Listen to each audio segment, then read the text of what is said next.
한 주간 평안하셨는지요?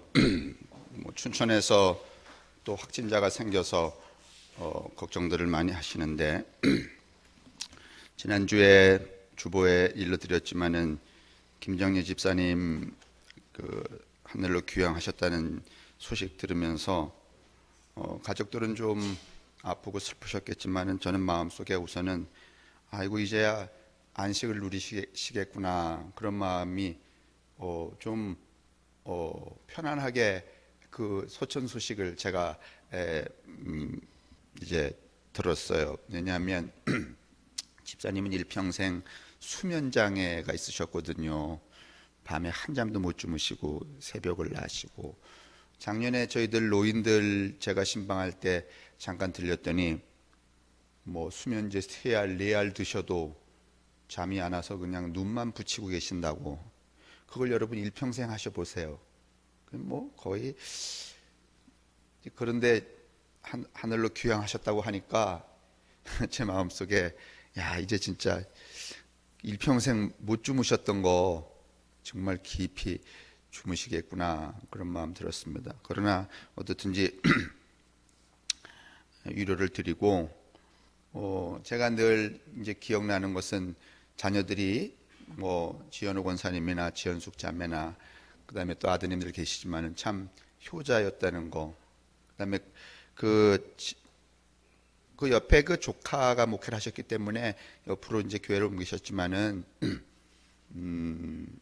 제가 늘 신방 가면 자주 이렇게 주신 게 뭔가 하면 옥수수 삶 다른 것도 있었지만은 제가 이제 무슨 생각하는가 하면 이 코로나라고 하는 역병이 이제는 누구에게도 옥수수 같은 그런 정감 있는 음식도 얻어먹기가 어렵겠구나 싶어요. 이제 뭔가 이렇게 다 이제 붕괴가 된 건데 오늘 설교는 이제 이 코로나 이후에 이제 저희들이 어떻든지 지금까지 우리가 살아왔던 신앙생활의 중심체라고 하는 구심체라고 여겼던 이 교회 생활이 이제 엉클어져 버렸잖아요. 그래서 우리가 이제 질문하기 시작했죠. 교회란 무엇인가? 신앙이란 무엇인가?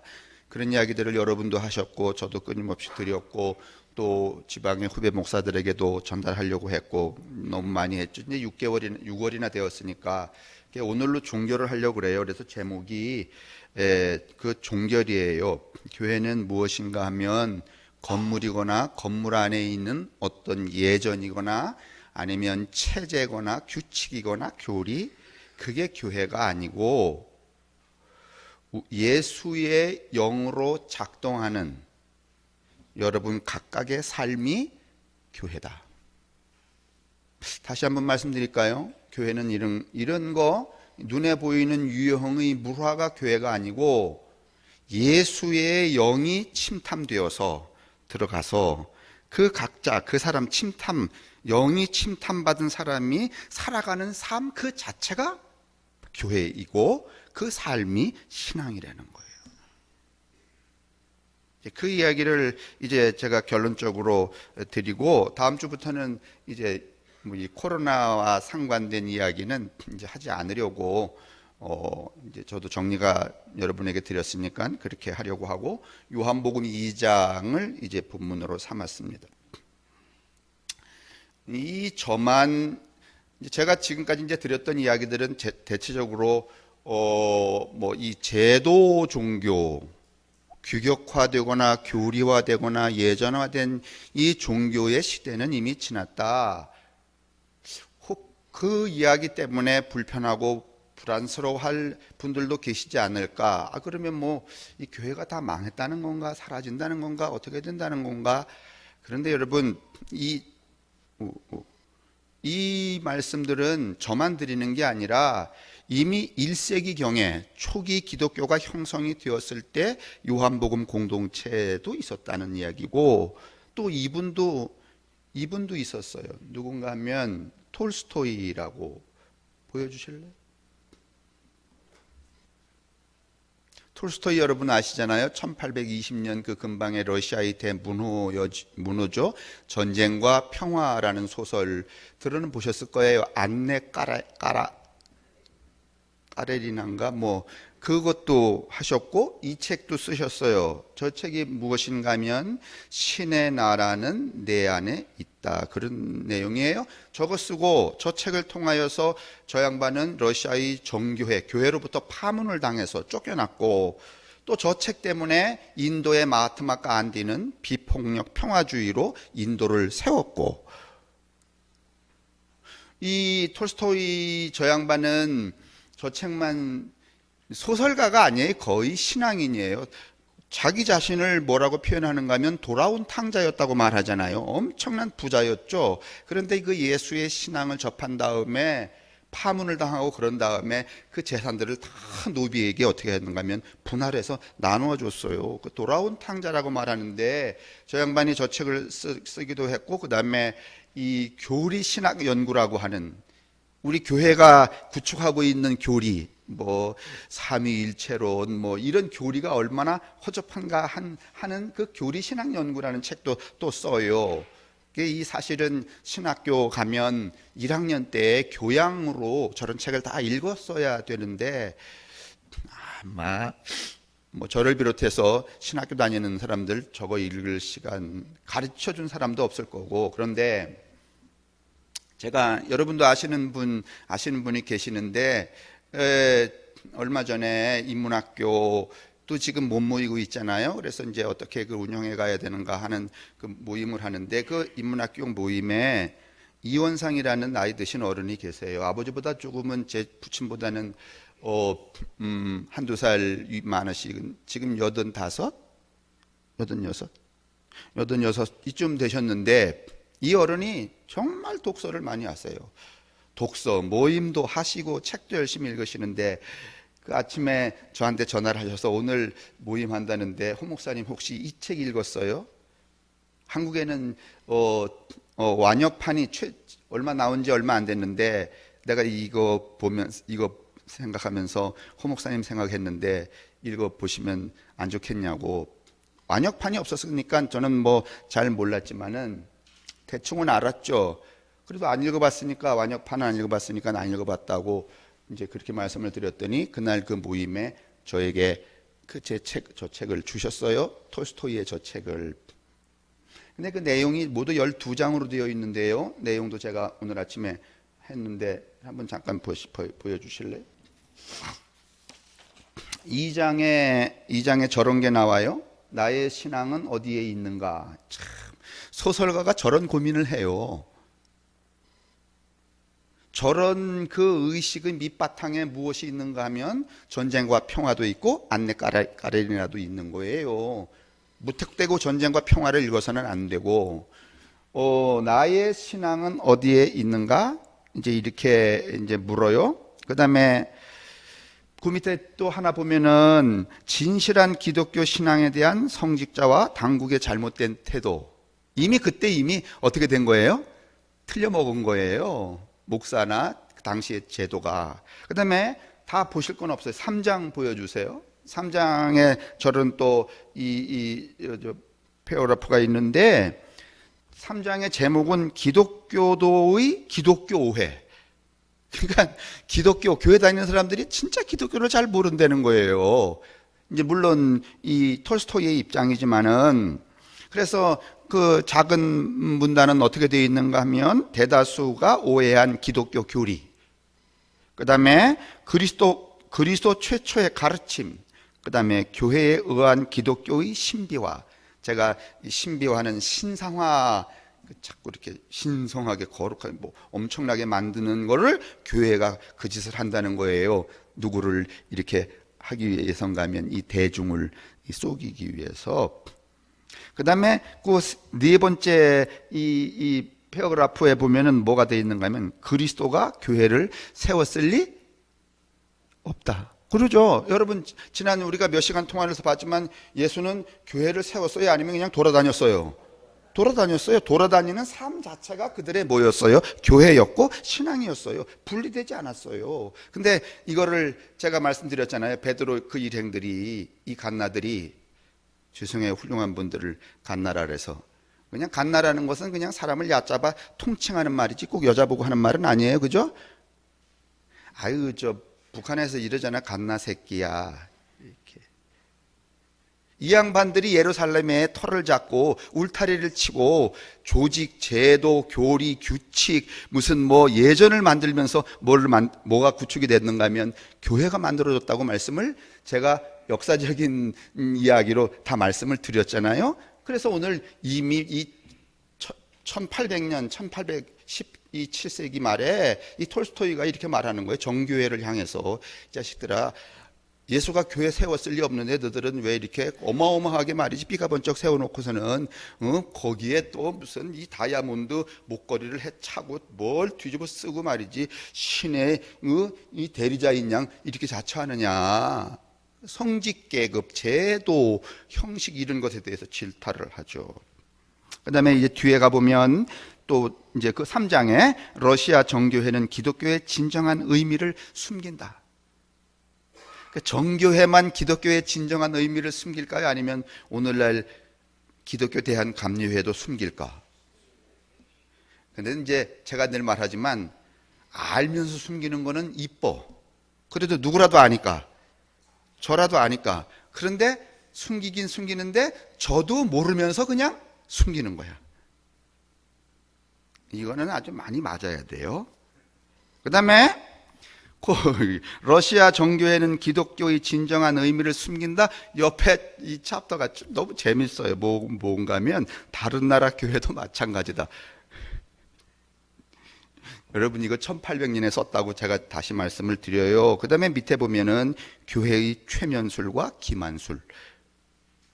그러니까 오늘 뭐 다 그런 건 아니지만은 교회 참 훌륭하게 하는 분들은 이 두 가지를 잘하는 분들이에요. 뭐예요? 최면술과 기만술. 우리는 이런 게 좀 취약하죠. 한동안에는 이거 좀 어떻게 개발을 해서 나도 삐가번쩍 해볼까 그러는데 그게 태생적으로 잘 안 된다고 말씀을 드리죠. 네 번째 4장에는 학자들이 기독교회 이런 이 큰 타이틀로 글을 썼어요. 5장에 가면 생활과 양심의 모순 이렇게 되어 있는데 오늘 이제 제가 결론적으로 드리려고 하는 이 이야기가 여기 나와요. 생활을 바꾸어야 기독교를 받아들일 수 있다. 이 말은 무슨 말인가 하면 생활이 곧 뭐다? 기독교이며 교회이며 신앙이다라는 뜻이에요. 근데 여러분 생각해 보세요. 우리 생활이 교회이며 신앙이에요? 아니면 우리는 이게 좀 나눠져 있어요? 이제 그거 끝이에요. 이제 그거 할 수가 없어요. 왜냐하면 교회 이제는 예전 같지 않으니까. 그 다음에 그 옆에 보면 기독교적 인생관은 생활의 진행에 의해 필연적으로 선택이 된다. 어떻든지 생활이. 근데 어떤 생활인가 하면 예수의 영으로 침탐된 존재의 생활이어야 되는 거예요. 다시 말하면 우리가 다 생활을 하잖아요. 생활하는데 어떤 사람은 어떤 그 자본의 가치와 논리와 의식이 나를 뒤집어 쓰고 있는 거야. 그러니까 매사에 땅바닥을 보고 하늘을 봐도 뭐밖에 안 보이는가 하면 돈 나오는 구멍밖에 안 보여. 이런 분들 계시잖아요. 왜? 아주 돈 버는 데는 귀재야. 이건 뭐가 여기를 아주 다 이렇게 온 존재를 적시고 있는 건가 하면 그렇죠. 돈이 존재를 적시고 있는 거예요. 이런 사람의 삶이 교회일 리 없고 이런 사람의 삶이 신앙일 리 없어요. 그러면 무엇이 침탐되어야 되는가 하면 그리스도의 영, 그 성령이에요. 제가 이제 원고 올리고선 제목 달고선 내면은 또 조영호 원사님이 이거 찬송 고르느라고 애쓰겠다 싶어요. 그래서 아침에 제가 이제 8시 반쯤 나가서 있으면 조영호 원사가 기다려줘요. 왜냐면 오늘 뭐 찬송 부르는지 그거 보면 조영호 원사의 질이 금방 나오는 거거든. 오늘 딱 이렇게 시작을 하는데 오늘 이 찬송 부르는 거예요. 성령이 오셨네. 지금 이거요. 우리가 옛날에 붕해할 때 돈 낼 때 부르는 찬송이 아니고요. 지금 코로나 이후에 우리가 진실하게 불러야 될 거예요. 그래서 고맙고 또 여러분도 감사하고. 자, 이렇게 이제 되어 있어요. 뭐 다른 것도 있지만은 12장까지 있으니까 다 보실 건 없고, 그렇다고 여러분 저기 두꺼우니까 좀 뭐 보려고 하지 마세요. 그냥 오늘 이야기로 그냥 그런가 보다. 그 제 얘기는 무슨 말씀인가 하면, 저만 오늘 이 시대에 이런 얘기 하는 게 아니고 이미 1800년에 톨스토이, 여러분 톨스토이하고 저를 비교해서 톨스토이는 저보다 존재가 여러분 한 1000배는 더 큰 분 아니에요? 그죠? 아니 뭐 저는 여기 이렇게 지내다가 죽으면은 뭐 200년 300년, 톨스토이는 여러분 역사가 끝날 때까지 톨스토이가 명명이 될 거 아니겠어요? 영향력을 끼치지 않겠어요? 그러나 허태수는 여러분 그냥 사라지면, 여러분 담임 목사 그만두고 사라지면 여러분도 홀딱 까먹어요. 그러니까 저 양반보다 여러분 이 존재의 비중이 저는 정말 말할 것도 없죠. 말할 것도 없는 제가 하는 그 말에 여러분이 두려워할 게 없다고. 왜냐하면 엄청나게 큰 존재가 이미 200년 전에 한 말이니까. 그러니까 여러분 괜히 이제 저의 설교에 아이고 목사님 이상하게 그런 말씀을 하신다 이렇게 걱정하지 마시라고 이제 저 말씀 드리고서는 오늘 이제 시작을 할게요. 이제 우리가 이제 걱정을 하는 것은 뭐 어떤 것들인가 하면은 그리스도교가 붕괴되는 게 아닌가. 이대로 가다가는 이 교회가 망하는 게 아닌가. 제가 늘 말하지만 망해야 돼요. 뭐가 망해야 되는가 하면 이런 교회는 망해야 돼요. 그러나 예수의 영이 침탐된, 예수의 영이 여기서부터 발끝까지 말이죠. 머리에서부터 발끝까지 가득 찬 사람이 살아가는 삶이 지어내는 생활과 그의 고백은 결코 망할 수가 없죠. 결국은 지금 우리가 걱정하는 것은 어떤 것인가 하면, 여러분 생각해 보세요. 야, 그 사람 신앙 좋아. 그 다음에 무슨 교회 열심이야. 뭐 이런 것들 여러분 한번 가만히 보시면은 뭐 이런 전거 때문에 그래요. 규칙을 잘 준수한다든가 순종한다든가 무슨 뭐 교리에 엄격하다든가 그걸 믿음 좋다. 뭐 그리스도 교인이다. 이렇게 말한 거예요. 근데 지금 그게 의미가 없어져 버렸어요. 그런 거 가지고서는 그리스도교인, 그러니까 여러분 그리스도교가 붕괴될 것이라는 불안감은 가질 필요가 없다는 것이죠. 지금까지 우리가 생각해 이제 늘 말씀드려 온 대로 이 교회가 만들어져 온 역사적인 그 발전 과정을 이미 말씀을 드렸잖아요. 그 다음에 톨스토이도 말하기를 예수가 교회를 세웠을 리 없다는 거죠. 세우지 않으셨죠. 일단 뭐 교회를 세우려면 뭐가 있어야 되는가 하면 땅 사야 되잖아요. 땅 사려면 돈 걷어야 되잖아요. 돈 걷으려면 누가 기부를 해야 되잖아요. 그 다음에 땅 사고 돈 걷고 그 다음에 기부해서 건물 세우면 뭐 어떤 시스템, 뭐 청소는 누가 하고 말이지, 뭐 이걸 관리는 누가 하고, 그러면 반장 뽑아야 되고 팀장 뽑아야 되고 계장 뽑아야 되고 과장 뽑아야 되잖아요. 그죠? 이런 것들을 다 정리하는, 이렇게 되어서 왔다고 말씀을 드렸죠. 근데 이제 이런 관성적인 질서가 이미 끝나버렸죠. 이제 이렇게 제도 준수나 종교 권력에 순종하는 일이나 그 다음에 또 무슨 이 자본화된 이런 그 속성을 가진 그리스도교는 이제는 이런 것들은 믿음의 대상도 아니고 믿음의 실체도 아니고 믿음의 내용도 아니에요. 다시 말하면 그 사람 매주 한 주도 빠지지 않고 교회 주일 예배 그냥 잘 나가는, 예전에 그랬잖아요. 매주 빠지지 않고 주일 예배 잘 나오는데 와서는 목사 설교하고 이럴 땐 꼭 어떻게 해요? 그러다가 뭐 중요할 때 뭐 축복이 있을지어다 그러면 자다가 어떻게 하고 아멘 이렇게 가도 다들 뭐라고 말하는가 하면 그 사람 믿음이 좋다고 말하는 거예요. 여러분 이제 이런 거는 통해요 안 통해요? 근데 이제 우리 동네는 안 통하지. 여적이 이 씨알머리가 먹히는 동네가 있기는 천지지.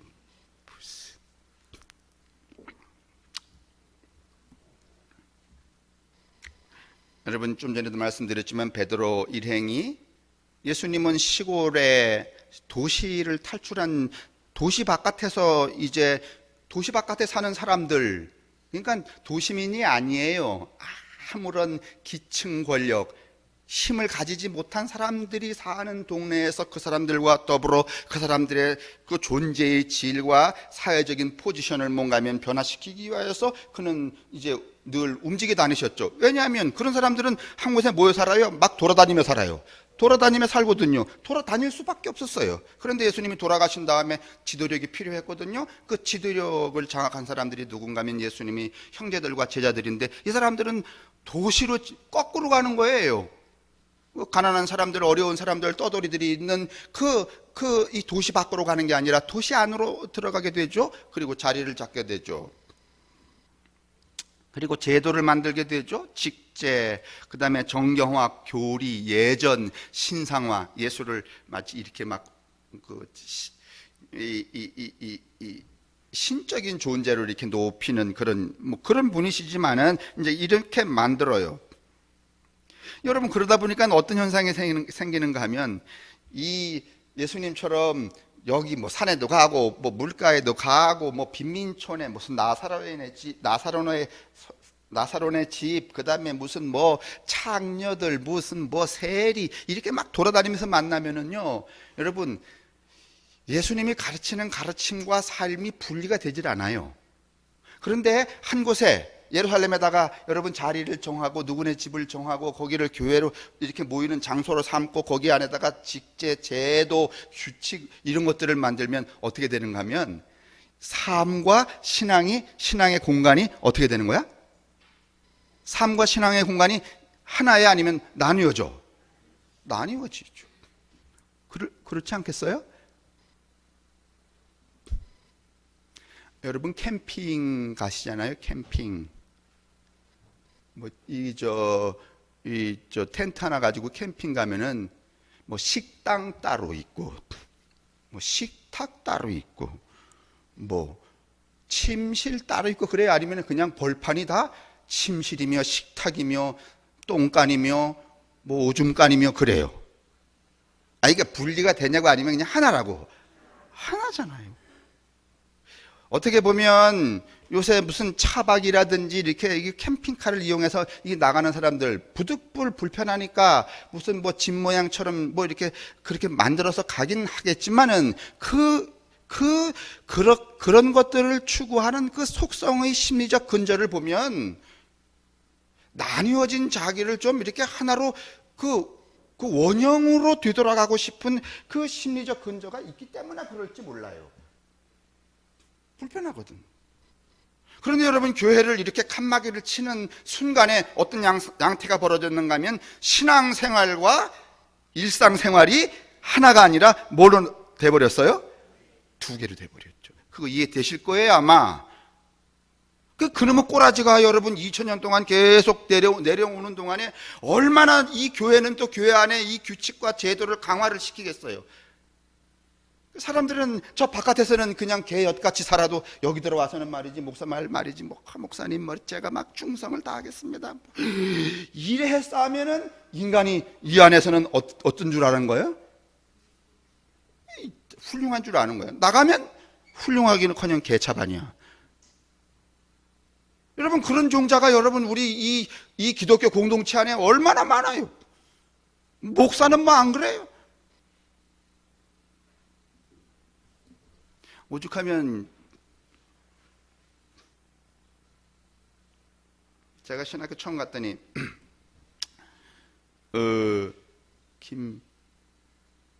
나이 많으신 노인이 돌아가셨는데 기억이 안 나네요. 나이 많으신 그 노인네 목사님이 그러시더라고. 자기가 지내보니까 목사는 강다상에 서서 설교하고 세례 줄 때만 목사래. 내려가면 저 사람들 똑같은 게 아니라 저 사람들보다도 더 못하대. 나도 동의.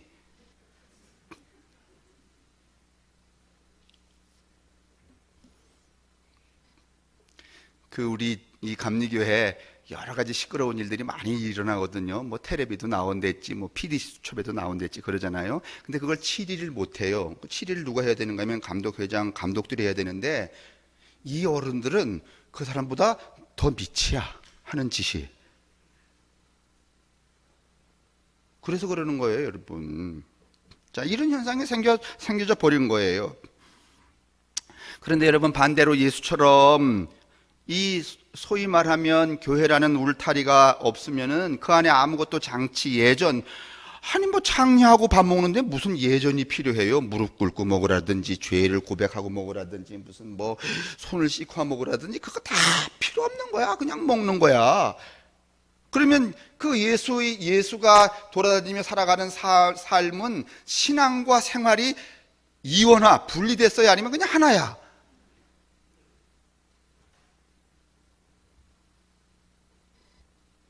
이제 이스라엘이 여러분 이제 서기 70년에 로마에 의해서 망하잖아요. 유대인들은 완전히 전멸을 해요. 이 예루살렘이 망하면서 성전이 다 파괴돼요. 성전이 파괴되니까 누가 어떤 직위가 사라지는가 하면 사두개인들이 사라져요. 사두개인들은 뭐 했는가 하면은 오늘날 목사처럼 이거 했거든요. 이 조직 안에 있었던 사람들. 그런데 한 서기 87년 이제 이쯤에 어떤 사람이 등장한가 하면 요하난 벤 자카이라고 하는 유대교 랍비가, 이대로 가다가는 유대교가 씨가 말르겠어. 그러니까 이 로마 당국에 무슨 이야기를 하는가 하면, 우리를 다 씨를 말리지 마시고 그 야브네라고 하는, 지금은 야브네라고 하는 동네인데 얌니아라고 하는 회의, 거기에서 뭘 만드는가 하면은 정경을 시도하는, 그 정경화 작업을 하는, 그 이제 뒷날의 이야기지만은 진행인데, 이 요하난 벤 자카이가 이 로마의 장군을 보고선 우리를 다 씨를 말리지 마시고 이젠 절대로 로마에게 대항하여서 독립운동을 하지 않을 테니 우리만 살려주시면 저 자그만 동네 가서 열심히 우리가 믿던 경전만 들였다 파면서 그렇게 살겠다, 이런 제안을 해요. 그래서 이 요하난 벤 자카이가 이 얌냐라고 하는 이제 동네에 내려가서 다시는 뭔가 하면은 이 폭동을 일으키거나 독립운동을 하지 않고 성경에 몰두하게 되는데, 이 모세오경에 몰두하게 되는데, 이 요하난 벤 자카이가 이런 생각을 하게 되는 거예요.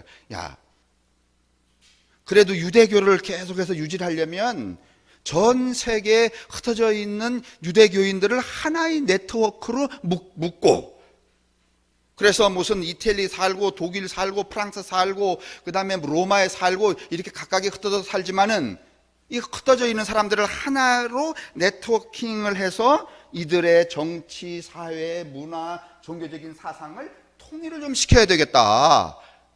왜냐하면 그래야 민족적 유대감이 남아있을 거 아니겠어요? 그래서 이 요하난 벤 자카이가 그런 소위 말하면 유대인, 전 세계의 유대인 네트워크를 만들어요.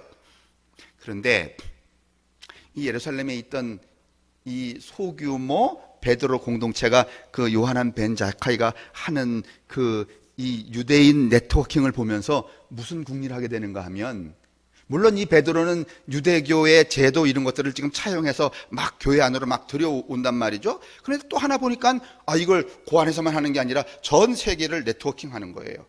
그래서 사람들의 의식을 통일시키는 하나의 민족주의를 형성하려고 하는 이 구상을 진행을 하는 걸 보고서는 손바닥을 딱 치는 거야.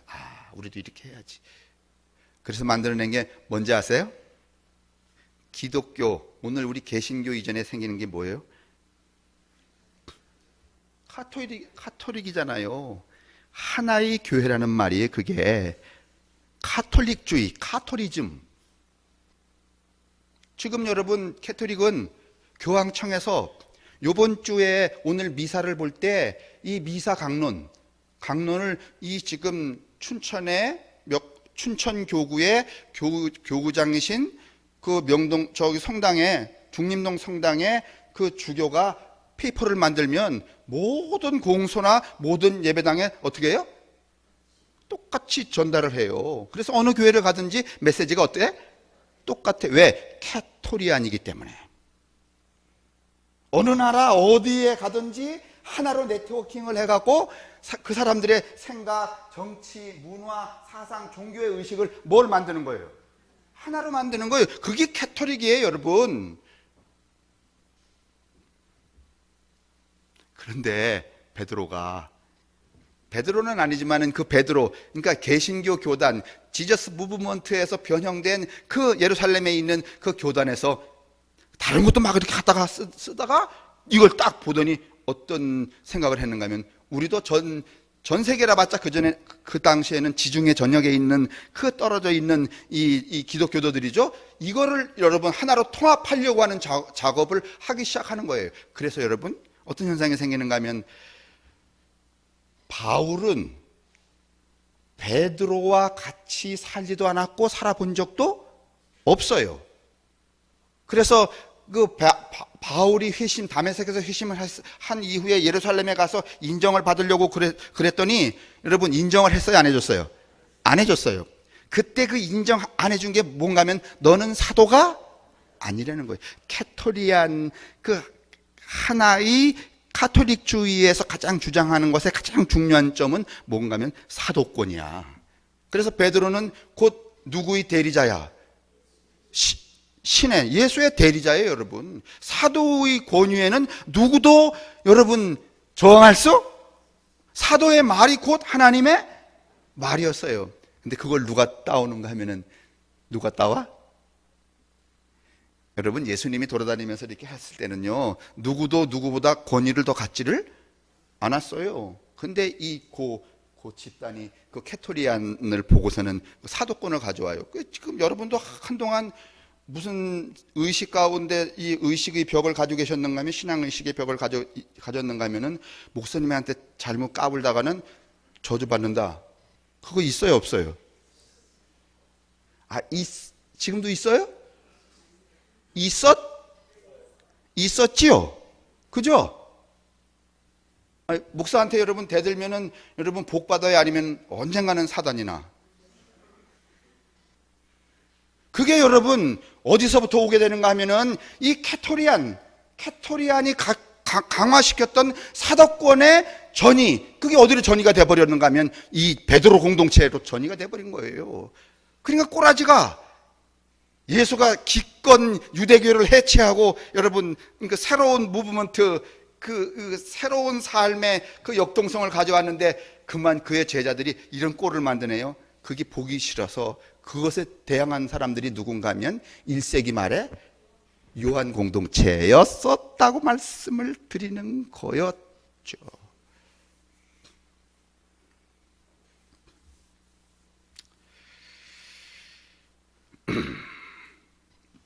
자, 오늘 우리가 읽은 본문 이게 보면 무슨 얘기 나오는가 하면, 유대인들이 예루살렘 성전을 보면서 저거 46년 됐다, 46년 동안 짓고 있다, 이렇게 말했죠.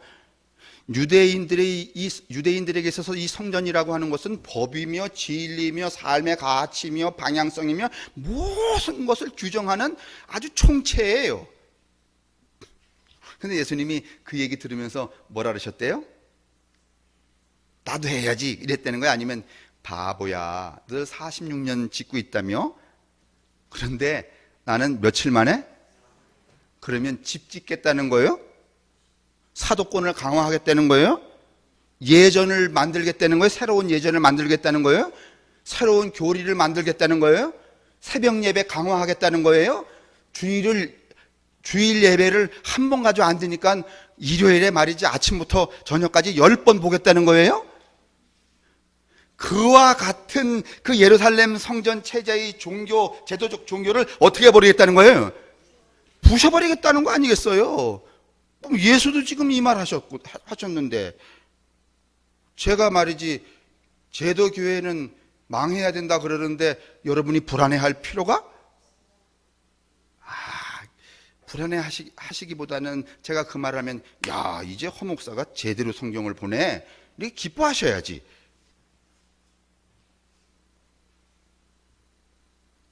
기뻐하지 않으시네요? 좋아요. 근데 이제 물론 이 요한 공동체보다 조금 앞서 있었던 40-50년 앞서 있었던 이 바울은 사실은 바울이 이 고린도 로마서 15장, 고린도 12장에서 무슨 얘기하는가 하면 교회가 곧 그리스도의 몸이다라는 이 유비를 써요. 그래서 자꾸 이 목사님들이 이게 몸이라는 거야, 그리스도의 몸. 근데 이 건물이 그리스도의 몸. 그러면 건물이 불에 타면 누가 타 죽는 거야? 그리스도가? 그 다음에 이 그리스도의 몸인 교회 안에 있는 교인들이 또 그리스도의 몸이라는 거야. 그렇게 귀하다는 거야. 일정 부분 요만큼은 맞아요. 그런데 그 그리스도의 몸인 김 집사가 아주 교회 바깥으로 나가서 개판 나쁜 짓을 했어. 그러면 예수가 어떻게 한 거야? 개판 나쁜 짓을 한 거잖아요. 이런 소위 혁명 모순에 빠져버리는 거야, 이게. 우리는 그걸 지금 2000년 동안 계속 해오고 있는 거예요.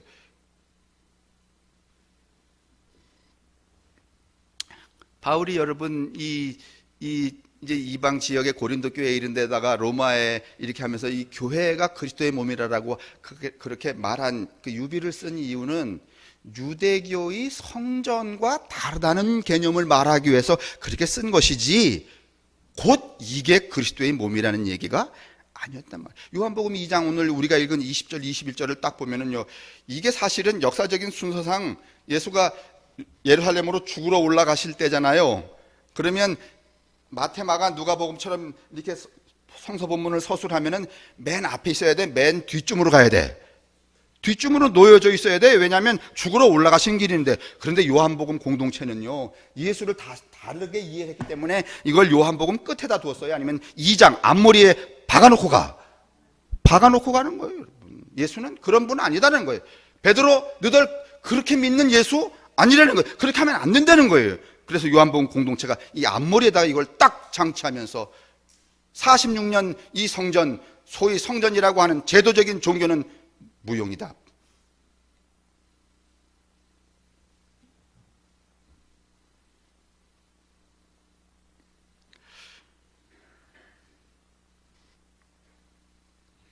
예수의 몸이라는 거 여러분 한번 생각해 보실래요? 간단하게. 뭐 길게는 할 겨를이 없으니까. 예수의 몸이라는 게 여러분, 여러분 우리의 몸이라는 게 이렇게 규정화되어 있는 거예요? 아니면 유기적인 거예요? 유기적인 거예요. 그 다음에 몸이 이렇게 정체되어 있어요? 아니면 계속 움직여요? 계속 움직이는 거예요. 교회가 예수의 몸이라는 얘기는 한 곳에 붙박는 게 아니에요. 유기적인 거예요. 유기적인 것이라는 말은 그 몸을 쓰고 있는 존재의 삶, 생명, 활동과 같은 거예요. 그러면 여러분, 교회는 예수의 몸이다 라고 말했을 때 오늘 이 시대의 교회는 누구의 몸이 교회예요? 그렇죠. 내 몸이 교회예요. 근데 내 몸이 교회라고 그럴 때 여러분, 그 몸도 여러분 뭐 배 나온 몸, 뭐 수술해서 찢어진 몸, 뭐 여자의 몸, 남자의 몸, 뭐 이런 몸, 머리 벗겨진 몸, 뭐 다 천지잖아요. 그럼 어떤 몸이야? 그런 형체로서의 몸이 아니에요. 그 몸이 통칭하고 있는 그 몸의 활동. 몸이 어떤 일을 해요? 도둑놈은 어떤 일을 하죠? 도둑질 하죠. 쓰리꾼은. 그러면 쓰리꾼의 그 몸이 여러분 교회예요? 아니에요. 그 몸이 일으키는 생명, 활동성, 그게 곧 무엇인가 하면 교회라는 거예요. 그것이 곧 신앙이라는 거예요, 여러분. 조금 어려운데 조금 이해는 되시죠? 되시죠? 지금 예수가 말씀하시려고 하는 이 이야기가 지금 그 얘기예요. 톨스토이가 하는 말이 그 얘기예요. 바울이 하는 말이 그 얘기예요. 요한 공동체가 하는 말이 그 얘기예요. 허태수가 이 늦음하게 말이지, 이 보잘것없는 사람이 하는 말도 그 얘기예요. 이제는 그런 시대가 그냥 부득불타의적으로 우리 앞에 어떻게 했다는 거예요? 놓여졌다는 거예요. 그럼 우리는 내 몸을 쓰고 있는 내가 살아가는 생명, 삶, 말, 이게 다 교회고 신앙이라면 그럼 나는 무슨 지배를 받고 무엇이 나를 이렇게 소위 말하면 후려쳐서 나를 이끌어 가야 되는가 하면 하나님의 영. 그게 성령이에요.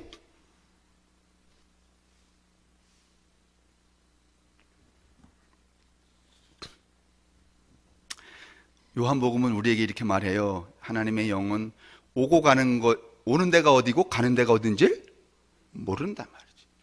근데 여러분, 교회의 이 제도적인 신앙 안에서는 오는 거 가는 거 다 알아요, 몰라요? 틀린 거 맞는 거 다 규정돼 있어요. 근데 하나님의 영은 그렇지 않다는 거예요. 그 다음에 이 하나님의 영은 기원, 그 출발이 어딘지도 모르고 작동 원리, 어떻게 작동하는, 뭐 하늘산에 가서 뭐 불러 이래야 작동을 하는지, 뭐 헌금을 많이 내야 작동하는, 작동 원리 잘 몰라요. 그런데 여러분, 하나님의 영은 쉽게 말하면 누군가가, 권병윤 장로님이 하나님의 영, 그리스도의 영으로 세례를 받았어. 머리끝부터 발끝까지 권병윤 장로는 그 하나님, 그 그리스도 영으로 가득 찼어. 그러면 그게 어떻게 된 일인지는 모르지만은 그렇게 가득 찬 권병균 장로가 일으키는 삶의 행태 가서 쓰리할까? 아니, 하나님의 영으로 권병균 장로님이 가득 찼는데 어디 가서 아이고 이거 내가 가져야지 하고 쓰리하겠냐고, 송곳으로 아유 이 새끼 미우니까 이렇게 옆구리로 팍 찌르겠냐고. 예? 어디서 와서 무엇을 하는지 어떤 기능 원리를 알지는 못하지만은, 그러나 하나님의 그리스도의 영이 침탐된 존재는 그 존재가 나타내는 결과가 있단 말이에요. 맞죠? 그것이 이제 우리의 교회여야 하고 우리의 신앙이어야 한다는 말이에요. 책무가 커졌어, 안 커졌어요? 이제는 여러분, 신앙생활을 부분으로 할 수 없어요. 나눠 할 수 없어요. 일주일 동안 그냥 아무렇게나 살다가 일요일만 잘 가면은 믿음 좋은 거지. 이건 다 파기됐어요, 여러분. 이 톨스토이가 말하는 대로 이거는 교회가 그동안 목사가 꾸며낸 최면술과 기만술이었어요.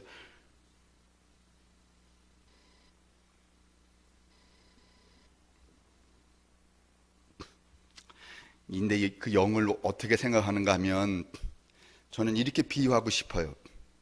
아주 간단하게. 조금은 뭐 불편하실지 모르지만은 술 빚는 거하고 비슷해요. 여러분, 술을 만드는 원료는 어떤 건가 하면 뭐 강냉이, 옥식이, 뭐 그런 거잖아요? 여러분, 강냉이하고 옥식이가 좀 달라요?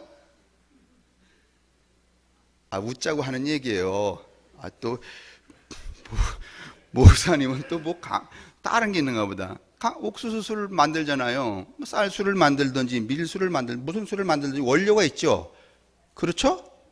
근데 그 원료가 이렇게 있단 말이에요. 근데 이 이놈의 원료는 무슨 도둑놈이 먹으면 도둑질하는 원료. 근데 그 원료를 여러분 누룩을 넣어서 발효가 시키면은요, 발효가 되면은 강냉이가 완전히 자기의 성질과 형태를 유지해야, 아니면 해체돼. 맞아요? 우리 어머니께 여쭤봐요. 일평생 막걸리를 많이 남으셨거든, 아버지 때문에. 해체되잖아요. 해체돼서 여러분 이제 부글부글 막 끓어나잖아요. 해체 이후에 끓어나서 새로운 양태로 여러분, 이 강냉이면 강냉이, 쌀이면 쌀, 이게 여러분 해체가 된 다음에 새로운 질로 바뀌어요, 안 바뀌어요? 바뀌잖아요. 그러면 강냉이였을 때 하는 그 작동의 성과, 그 다음에 강냉이가 해체되어서 새로운 질로 바뀐 다음에 하는 그 성질이 여러분 같아요, 달라요? 완전히 달라요. 성령은 이런 거예요. 하나님의 그리스도의 영은요, 먼저 침탐이 되면 누가 해체돼요. 누가 해체돼요? 강냉이에 누룩 넣으면 뭐가 해체돼요? 강냉이 해체되잖아요. 우리 지금 다 강냉이 아니었어요? 기껏 해봤자 무슨 강냉이 넣은 거 갖고 말이지 이렇게 불려 먹는 거 뭐요? 뻥튀기, 그래, 좋아. 뻥튀기도 강냉이 뻥튀기. 강냉이 뻥튀기, 그 다음에 무슨 이렇게 능구어서 해먹는 뭐야, 그거? 왜 이제 콩 같은 거 넣어갖고. 범벅. 기껏 해봤자 여러분 그거밖에 안 됐잖아요. 그런데 거기다가 달라지는 게 별로 없어요. 너도 범벅, 너도 뻥이야, 다. 근데 거기다가 누룩 넣어서 여러분 바꾸면은요, 여러분 이게 계속 질이 바뀌어요. 질의 성질이 바뀌어요. 그 질이 작동하는 여러분 결과가 여러분 뻥이었을 때 하고 그 범벅이었을 때 하고 완전히 어떻게 되는 거예요? 딴판이 되죠. 그리스도의 영이 우리를 침탐하고 우리로 하여금 우리를 해체해서 여러분 새로운 성질로 바꾸면 우리가 살아가는 그 삶 자체가 뭐가 기대하는 건가 하면 그 누룩이 기대했던, 그리스도의 영이 기대했던 삶의 결과 고백들을 내놓을까 안 내놓을까요? 내놓게 되죠. 그게 곧 교회이며 신앙이라는 거예요. 맞아요? 그러니 오늘 성가대가 불렀던 찬송 계속 잘 불러야 돼, 안 불러야 돼요? 그거 부르고 끝냅시다. 몇 장이었죠? 몇 장? 191장. 오늘 제 얘기 여러분 새기시면서 이 노래, 이 찬송 한번 들어보세요. 아, 이제 이거 불렀구나. 예전에는 정신없이 그냥 손뼉 치며 뭐 어떻게 저 목사님 눈 맞추려고 그냥 불렀는데 그게 아니었구나. 이게 아시게. 190? 박수는 치지 말고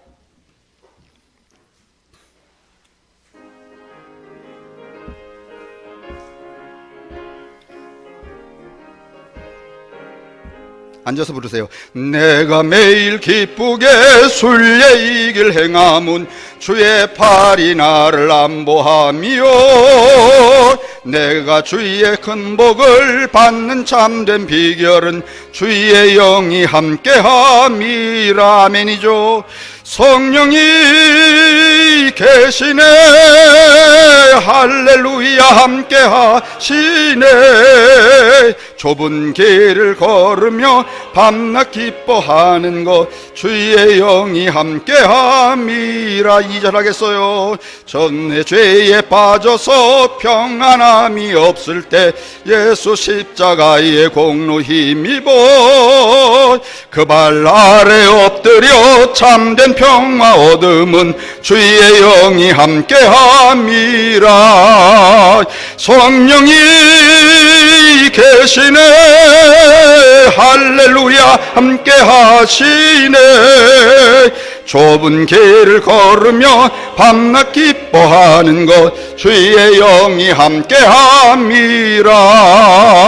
나와 동행하시고 나의 모든 나는 숲의 새와 같이 기쁘다.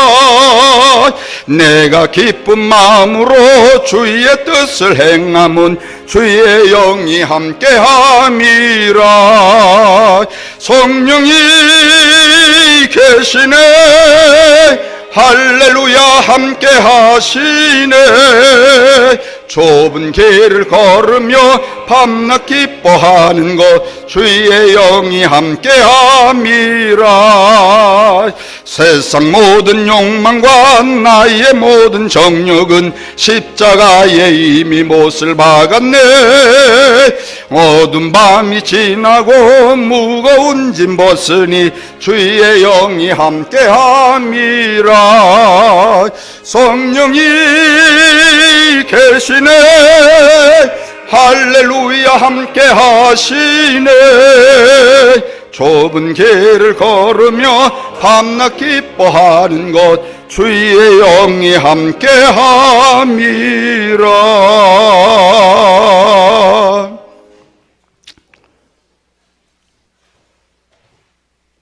성부와 성자의 특별한 자비로우심이, 그 중에서도 성령의 우리 모든 성도들에게 각각으로 임재하심이 오늘부터 내일도 모레도 언제나 함께 하시기를 간절히 축원합니다. 아멘.